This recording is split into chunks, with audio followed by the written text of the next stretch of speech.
Assalamualaikum warahmatullahi wabarakatuh. Saya Nurul Hidayah dari Prodi Pendidikan IPS Universitas Negeri Makassar Angkatan 2021 dengan dosen pengampu Pak Ferry Fadli, SSI MPD, akan mempresentasikan hasil penelitian saya dengan judul Dampak Ekonomi dari Pembatasan Volume Kendaraan Pribadi dan Gaya Hidup Konsumtif dan Materialis Manusia.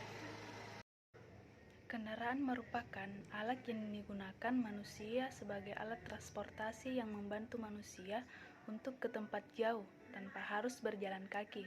Setiap keluarga zaman sekarang minimal memiliki satu kendaraan bermotor. Saat berpergian jarak jauh, kendaraan bermotor sangat berguna, yaitu dapat lebih cepat sampai tujuan namun banyak kemacetan. Hal ini disebabkan karena kurangnya kesadaran masyarakat akan dampak dari kendaraan bermotor atau bermobil. Pada dasarnya, setiap manusia mempunyai hasrat ingin yang terbaik untuk memenuhi hidupnya.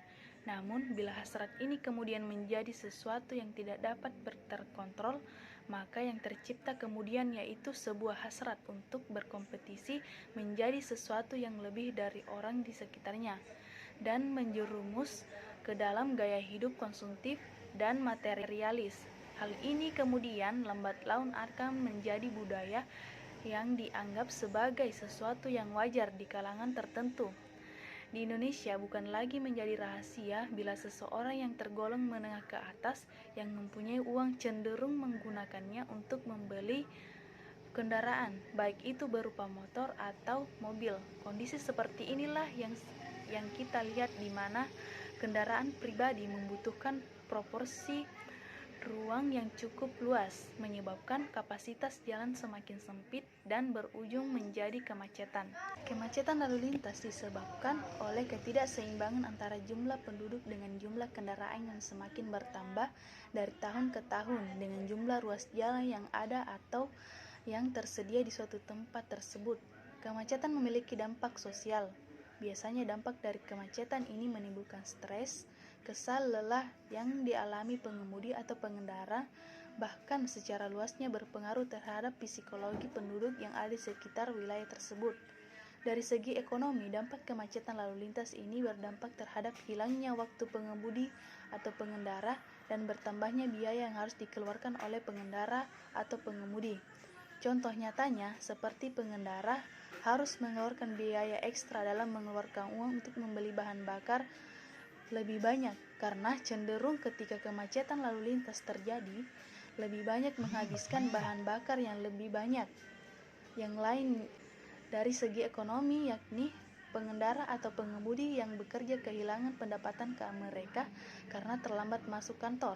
Hal tersebut disebabkan karena biasanya absensi pekerja berpengaruh terhadap pendapatan pekerja tersebut. Boydi Ningsih menyatakan bahwa kemacetan lalu lintas terjadi karena beberapa faktor, seperti banyak pengguna jalan yang tidak tertib, pemakai jalan melawan arus, kurangnya petugas lalu lintas yang mengawasi, adanya mobil yang parkir di badan jalan, permukaan jalan tidak rata, tidak ada jembatan penyeberangan, dan tidak ada pembatasan jenis kendaraan. Pedagang kaki lima yang berjualan di tepi jalan, dan parkir liar. Selain itu, ada pemakai jalan yang melawan arus. Hal ini disebabkan oleh kurangnya pengawasan lalu lintas yang akhirnya menyebabkan kemacetan. Yang diberikan dalam mengatasi kemacetan tersebut, yaitu seperti memperlebar jalan, menambah jalur lalu lintas sepanjang hal itu memungkinkan. Kedua, mengubah sirkulasi lalu lintas menjadi jalan satu arah. Ketiga, mengurangi konflik di persimpangan melalui pembatasan arus tertentu, biasanya yang paling dominan membatasi arus belok kanan. 4. Meningkatkan kapasitas persimpangan melalui lampu lalu lintas persimpangan tidak sebidang atau flyover. 5. Mengembangkan intelligent transport system. 6. Memberikan sanksi jika ada yang melanggar. Untuk meningkatkan daya dukung jaringan jalan dengan mengoptimalkan kepada angkutan yang efisien dalam penggunaan ruas jalan antara lain: 1. Pengembangan jaringan pelayanan angkutan umum. 2. Pengembangan lajur atau jalur khusus bus atau jalan khusus bus yang di Jakarta dikenal sebagai busway.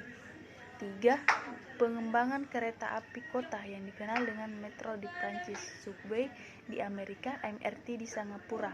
4. Subsidi langsung seperti yang diterapkan pada angkutan kota di Transjakarta Batam ataupun Yogyakarta, maupun tidak langsung melalui keringanan pajak kendaraan bermotor dan masuk kepada angkutan umum. Konsumtif dan materialis.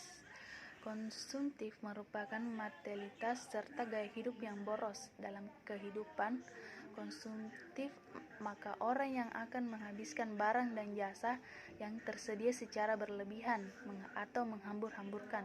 Oleh karena itu, maka alam dan manusia dapat terganggu, bahkan bisa sampai rusak dan hancur.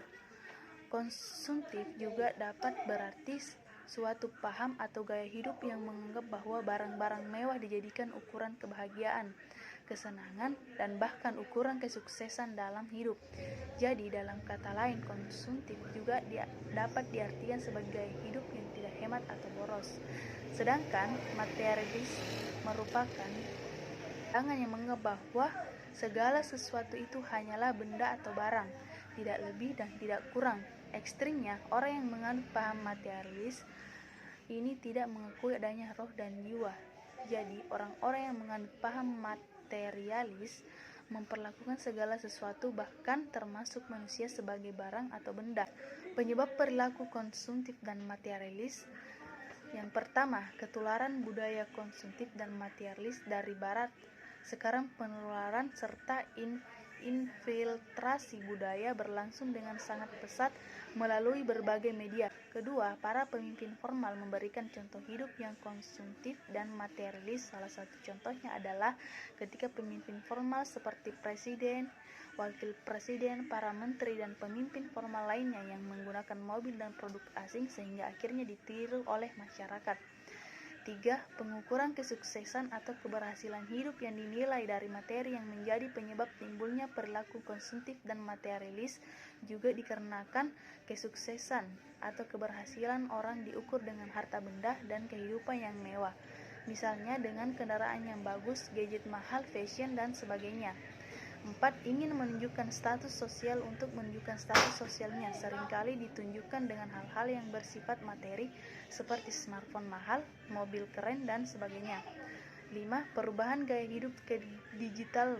Kini zaman sudah berubah. Terdapat perubahan gaya hidup dari tadinya konvensional menjadi digital yang ditandai dengan berbagai perubahan penampilan. Penelitian yang digunakan adalah penelitian deskriptif kualitatif. Penelitian ini menginterpretasikan faktor-faktor yang mempengaruhi terjadinya kemacetan dan upaya-upaya yang akan dilakukan untuk mengurai kemacetan lalu lintas di sepanjang jalan.